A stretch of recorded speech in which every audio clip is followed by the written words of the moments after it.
This is a vector drawing from Micrografx Designer 4. It's a legacy format. You need an old version of CorelDRAW or a specific vector converter to view it. I'm Evan Brooks, Certified Support Engineer. Let's convert it. The easiest fixes come first, but I want you ready for the ultimate solution, the magic utility that specializes in the DS4 format. Details below.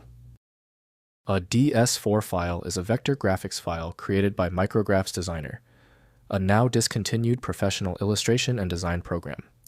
It stores drawings, illustrations, and layouts using vector-based objects, allowing for scalability without loss of quality. DS4.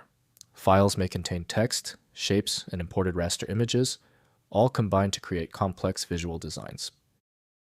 The DS4 format utilizes a proprietary vector graphic structure.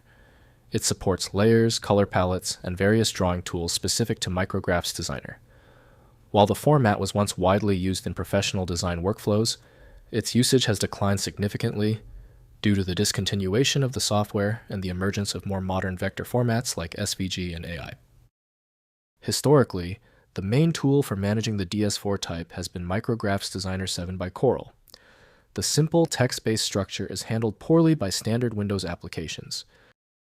Windows exposes only limited internal information, meaning full interpretation depends on the generating tool.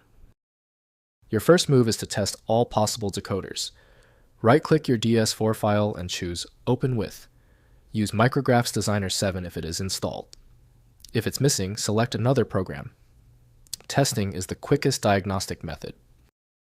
If your DS4 file isn't cooperating, don't worry. It simply means we can't rely on the initial software anymore. I need you to take these 3 direct actions to effectively isolate the file error. First, use Micrografx Designer. Open the file using Micrografx Designer, version 7 or later, or CorelDRAW. Next, check version. Ensure your Designer CorelDRAW version is compatible with the version that created the file. Finally, convert to AI SVG. Use the software's export function to save the drawing as a universal format like .ai or .svg. If compatibility checks failed, it is likely because the file extension name is shared by different developers for unrelated formats, causing your PC to use the wrong reading language. Using raw-level data inspection is a recommended method to try and uncover a file's true requirements when the extension label is unclear or shared. When even the specialized programs couldn't crack the file, the issue is beyond simple fixes. FileMagick is the next step, a powerful universal program designed to read the hundreds of formats that frustrate Windows. Find it at filemagick.com. If you appreciate these expert walkthroughs, consider hitting the subscribe button to support the channel.